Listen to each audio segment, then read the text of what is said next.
Hello, welcome to Two Buns, One Man Cast, Episode 5.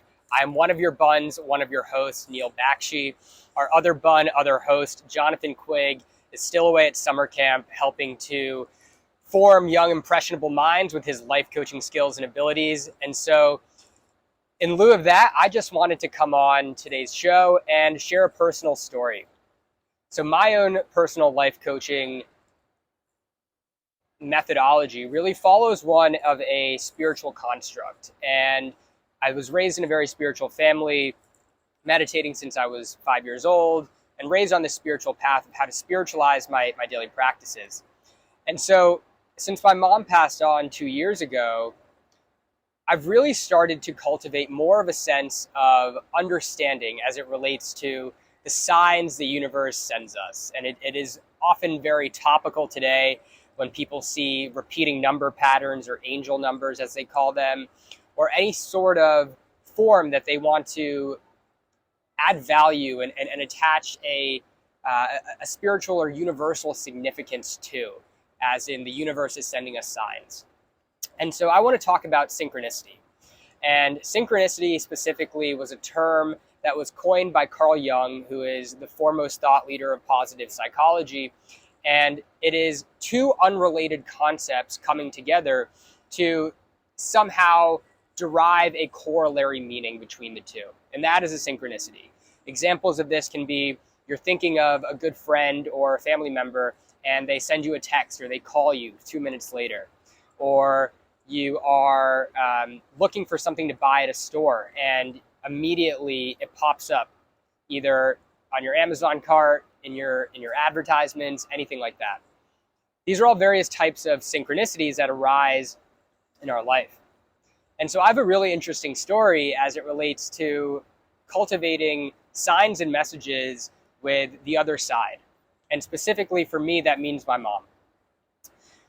So as many of you know, I recently came back from a spiritual pilgrimage through Egypt, Jordan, and Israel. This was a trip that I had planned to take with my mom back in 2020, before the pandemic even hit, and obviously before her passing. Fast forward, I end up booking the same itinerary that we were supposed to book together with my mom. And prior to going on this trip, a number of things started to unfold that also led to a number of synchronicities popping up during the trip, specifically in Egypt for me. The story really begins with my Reiki certifications. I'm a certified Reiki practitioner, and in the course of getting my certifications and taking additional Reiki courses this year, I was looking for a place to practice Reiki in Manhattan. One of my Reiki godmothers, the instructor who taught me, she decided to connect me to one of her former students, JP. JP had been practicing Reiki in Manhattan and used the space. However, the same person, Manu, who told me to contact JP, was the one that introduced him to the space. I end up contacting JP. He shows me around the wellness space that he uses for his Reiki sessions, and something really interesting happened. We decided to go out and grab coffee and start talking, and he brought a book with him that day to our meeting. And the book was a book called Signs by Laura Lynn Jackson. He said he didn't know what really told him to bring this book with him that day. He'd already read it, but we started talking about my situation. We started talking about my mom's passing and the transformation that I had personally been experiencing and going through. As we started talking about this, the book Signs is specifically written by Laura Lynn Jackson, who is one of the foremost psychic mediums in the country, who is able to communicate with loved ones who have passed on the other side. And her book is full of stories of people that she's helped communicate and bring messages from the other side back to our physical world that we live in. JP hands me this book and he's like, I think I was supposed to bring this book today to give to you. And specifically, I think it's probably a message from your mom telling you to read this book before you go on your trip to Egypt. I said, JP, there's no way I'm going to be able to finish this 250, 300 page book in a week before I leave for my trip. He says, don't worry, you're going to be able to finish it. I was just shocked and stunned, and I was like, I don't know how you expect me to read an entire book in this short amount of time. But fast forward, and I finished the book a day before I leave. The book is primarily about how to cultivate signs with loved ones that have crossed over. So I have a number of signs that I use to communicate with my mom, specifically as it relates to numbers. I see a number of numbers that have significance to me, either as it relates to the house number I grew up at, her birth year, the area code that I grew up in, these different types of signs that I am able to cultivate with my mom, and that I see them, I get a reminder of her presence. And I have a sense that, like, oh, if I see this number specifically on a storefront or on a license plate or on the clock or anywhere I go, I immediately get this remembrance of her love and her guidance supporting me. So the book was all about cultivating signs with loved ones. And I was like, I really need to cultivate additional signs so I can really start to, I don't know, communicate with her more frequently as it relates to just being outside of just seeing numbers and having that thought arise. And so for me, one of the things that really reminds me of my mom was this drink that she used to drink growing up. It's this Indian drink called ruabza, which is basically a rose syrup that you mix into water or anything else, and it basically creates this very sweet rose drink that smells a lot like roses. It has rose color, and it tastes like roses. And my mom used to love it. And so I was like, she used to love that. Maybe roses will be a sign that I start to cultivate to communicate with her on the other side. So fast forward just a week later, I'm in Egypt. So a day later, I'm in Egypt, but specifically about a few days later, about a week, I'm in Aswan, which is in southern Egypt. And that is, I was going on a Nile cruise, and it was going to take me up the Nile River, and we're going to see all these historic ancient Egyptian temples, and ultimately stop in Luxor at the end. And I get picked up by my guide this day in Aswan, and he takes me to an essence store. And essence is a very old ancient Egyptian methodology used to basically squeeze the pure essence out of various flowers or plants in ancient Egyptian culture. They actually have a jar of essence in the Egyptian museum that is 3,500 to 4,000 years old that is perfectly preserved. And these essences don't ever go bad. They don't go stale. They don't go sour. There's no alcohol in them. They're not an essential oil. They are pure essence of the flower. It's pretty amazing stuff. It smells really fantastic. You just need a drop or two, and it really smells. You can make your apartment smell amazing. You can put it on your skin. And they use it as really the basis for a lot of perfumes and colognes. And then they mix that with other alcohols to create the perfume or cologne that you love. So I walk into this essence store, and the first thing the guy at the store shows me, he goes, "This is Egyptian rose essence. This is my favorite type of essence that we make. It takes, I forget the number, he said something like 4,000 kilos or some number of rose petals to really create this essence, because you squeeze out all the oils and then you ferment it." And I was first like, okay, like that's cool. That's a cool sign. Like, I wanted to get rose signs, and this trip was also a trip to honor my mom's soul and spirit. So maybe she's showing up in Egyptian rose essence to be a reminder. And so the trip goes on and things progress. And while I'm at the essence store, the person then comes up to me and talks me through all the various essences that they have, the types of different things that they offer. And so I decided at the end, I was like, this is in honor of my mom. I'll get this rose essence just to be, keep her top of mind and keep her presence with me. She clearly brought me here, showed me this for a reason, and it just reminded me of her presence. I was like, simultaneously, it's something that I'll bring back home to my sister and my dad and give them as a gift, as remembrance of her spirit as well. As I'm walking out of the essence store, I look at the car that I'm getting into that my tour guide picked me up in. On the side of it, it says Red Rose Travel. Amazing. 2 rose signs in the matter of just less than an hour. As we're going down the road, I start talking to my guide. I bring a gem or a crystal with me on almost every trip that I take, just to embody an intention that I want to carry with me.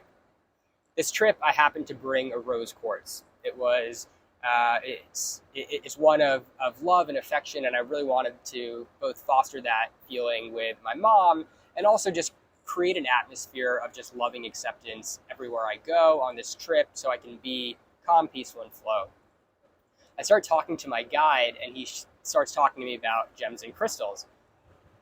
I show him the rose quartz that I brought, and he basically shows me a way that you can find out if a stone or a crystal is real or fake, and it's by tapping it on your tooth, actually.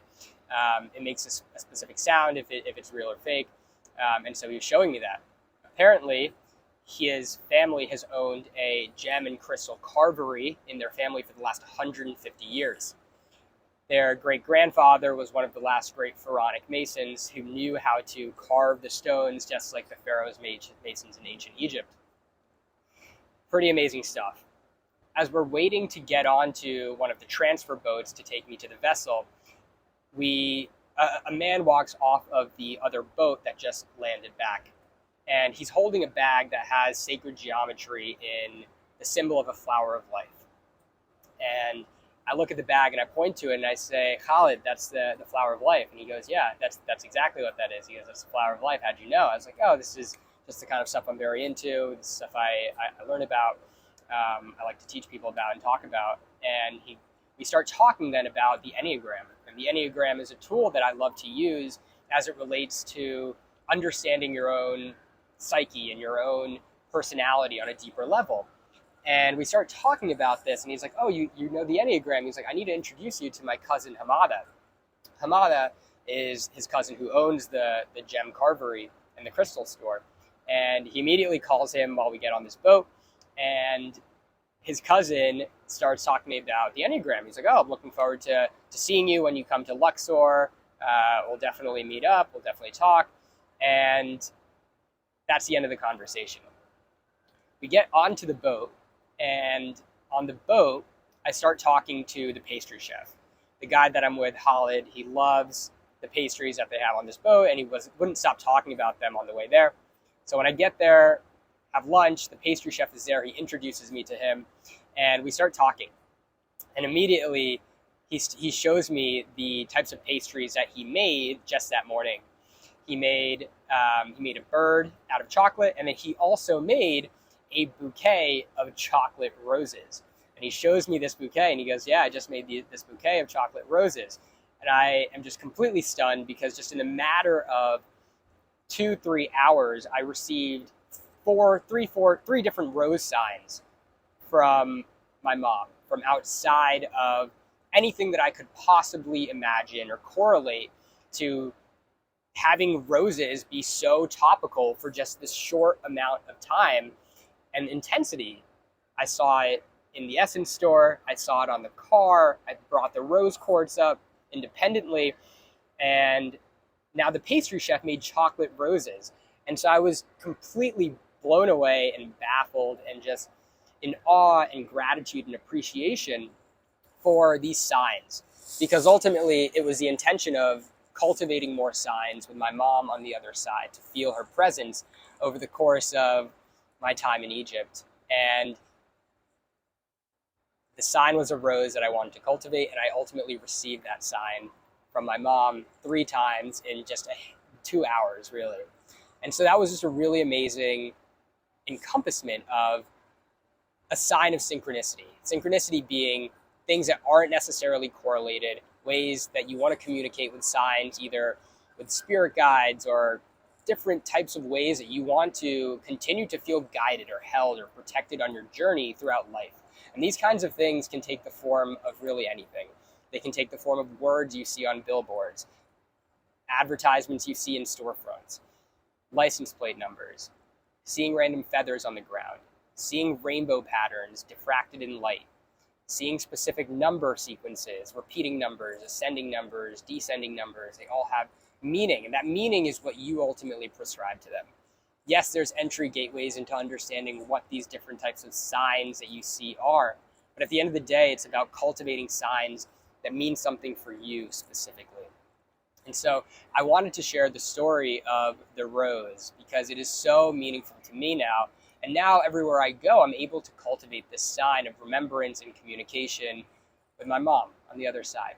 And so it's really beautiful. And so anyone that is going through either a grief journey or a way to try to feel the presence of a loved one or even feel guidance from outside of themselves to know that they're on the right path, these types of synchronicities that you're able to then notice are able to help you amplify that feeling of gratitude, that feeling of appreciation, that feeling of trust, of release, of knowing that you are on the right path. These kinds of things do wonders for the psyche and in turn allow your own energy and vibration to elevate because you fall into this place of trust and peace and appreciation, and your energy feels that. You're not in a place of fear or lack or a place of scarcity. Those types of energies and vibrations pull you down and detract from what you're able to actually feel.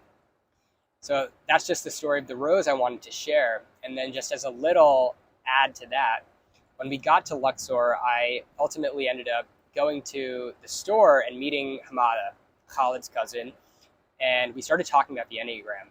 And he goes into a deep conversation of the Enneagram as it relates to ancient Egyptian numerology and sacred geometry. So here I was thinking that the Enneagram was solely a tool that's used for psychological evaluation, personality discernment, but he really goes into teaching me about sacred geometry and numerology as it relates to ancient Egypt and what the numbers mean and what the specific numerology of your birthday and things like that mean.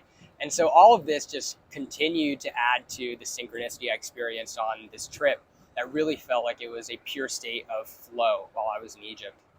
Ultimately, we talked to Hamada for a while. They treat me like family while I'm there. They're like, you're our family. They make me food. We eat with them in the shop. It was a really amazing experience. And then he said the next day, we're going to Komombo Temple, which is this large temple complex in Egypt. He ultimately says, I'll come with you and I'll take you to these other temples within the complex that are closed off to the general public. The next day, we pick him up on the way to Komombo, and he allows me to, he starts talking to the guards and these other people at the temple, and he allows me to go in to these closed off other side temples to really meditate with 4,000-year-old ancient Egyptian statues, and go into other closed off temples, like the Temple of Horus, and see the 7 doorways and the 7 gateways to the afterlife, and to have these symbolic 7 keys of life. Yeah, it was just really a phenomenal experience. Really a testament to, if you allow yourself to be open to seeing the magic around you, to seeing the synchronicities that unfold in your daily life, in the world around you. It really involves being hyper aware and being present is what it involves, because when you slow down, that gives you the presence to notice the small little inklings, the small words on the side of a taxi cab, the numbers on a license plate, a feather lying on the ground, seeing a rainbow diffracted through a mirror randomly at the gym or wherever you are. These types of signs that you're able to cultivate with yourself that allow you to feel a sense of peace derived from being extremely present in the here and now. So, quick short episode today, but wanted to just share that incredible message of synchronicity to hopefully inspire you to go out and seek additional synchronicity in your life. And you don't even need to seek it necessarily. Synchronicity just happens. Just be present for it. And that's my biggest takeaway, is that synchronicity happens in every moment all around you. It's about slowing down and being present to notice and appreciate. So that's my biggest takeaway. Thank you for joining me today, and I hope you have an amazing rest of your day.